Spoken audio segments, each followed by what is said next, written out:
విజయవాడ నగరపాలక సంస్థ ఆధ్వర్యంలో ఎలక్ట్రిసిటీ కాలనీలో స్వర్ణాంధ్ర స్వచ్ఛాంధ్ర కార్యక్రమం ఘనంగా నిర్వహించారు. విజయవాడ ఎంపీ కేశినేని శివనాథ్, ఎమ్మెల్యే గద్దె రామ్మోహన్ ముఖ్య అతిథులుగా హాజరయ్యారు. 20 లక్షల రూపాయల వ్యయంతో నిర్మించిన మున్సిపల్ పార్క్ ను ఓపెన్ జిమ్ పరికరాలను ప్రారంభించారు. పారిశుద్ధ్యం, పచ్చదనంపై సీఎం చంద్రబాబు ప్రత్యేక దృష్టి సారించారని ఎంపీ తెలిపారు. దోమల వ్యాప్తిని అరికట్టేలా ప్రతి ఒక్కరూ తమ పరిసరాలను పరిశుభ్రంగా ఉంచుకోవాలని పిలుపునిచ్చారు. ప్రజల భాగస్వామ్యంతోనే ఈ కార్యక్రమం లక్ష్యం నెరవేరుతుందని వారు స్పష్టం చేశారు.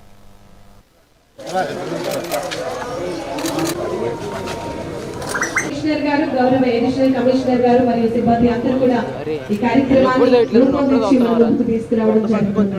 నిల్వ చేసినటువంటి నీళ్లను లేదా మనం పడిపడుతూ ఉంటారు. కేవలం దీనికి విజయవాడ మున్సిపల్ కార్పొరేషన్ మన అందరికీ తీసుకొచ్చినటువంటి ఈ అవగాహన కార్యక్రమం మనందరినీ కూడా నడిపించడం జరుగుతోంది. ఆంధ్ర పౌరులుగా మనందరూ వారి యొక్క బాటలో ముందుకు వెళ్దాం. గౌరవ ఎంపీ గారు, గౌరవ ఎమ్మెల్యే గారు తెలియజేస్తున్నాము. మీ గవర్నమెంట్ తో పాటు సొసైటీతో ఎక్కడికక్కడ కార్యక్రమాలు చేశారు.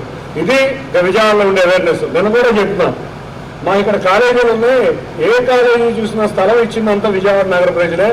ఎవరెవరో వచ్చి ఇక్కడ కాలేజీలు పెట్టారు, కానీ ఇక్కడ చదువుకోని వ్యక్తులు స్థలం ఇచ్చి విజయవాడను విద్యాలవాడగా చేర్చారు. కాబట్టి ఇటువంటి అవేర్నెస్ ఉన్న విజయవాడ నగరంలో స్వచ్ఛ విజయవాడ కింద మనం చేర్చుకుందాం. తప్పకుండా అందరం కూడా కలిసికట్టుగా ఉండి విజయవాడ నగరాన్ని అభివృద్ధి చేసుకుందామని తెలియజేసుకుంటూ మరొక్కసారి గద్దె రామ్మోహన్ గారు, ఆయన ఇన్స్పిరేషన్తో ప్రసాద్ గారు కానీ ఇక్కడ ఉన్న కార్పొరేటర్లు అందరూ కానీ బ్రహ్మాండంగా తిరుగుతారు. నిరంతరం సమస్యల మీద అయితే నన్ను వేధిస్తూనే ఉంటారు. మన తెలుగుదేశంలో నాయకులు ప్రతిపక్షంలో ఉన్నా అధికారంలో ఉన్నా, ప్రతిపక్షంలో ఉన్నప్పుడేమో సమస్యల మీద పోరాడాం, అధికార పక్షంలోకి వచ్చేటప్పుడేమో సమస్యల మీద పరిష్కరించడానికి పోరాడుతున్నాం. కాబట్టి వచ్చి సంవత్సరంన్నర టైం అయింది. త్వరలో ఈ విజయవాడ నగరానికి పట్టు పాటిస్తున్న ఈ 3 సమస్యల్ని పారదోలే విధంగా మేమందరం కృషి చేస్తాం. తప్పకుండా రాబోయే 2-2.5 సంవత్సరాల్లో రాబోయే గ్రేటర్ విజయవాడ వచ్చేలోపు ఇక్కడ ఉన్న నగరాన్ని అభివృద్ధి చేసుకుంటూ వెళ్దాం. ఇక ఒకటే, అధికారులు కూడా బాగా కష్టపడుతున్నారు.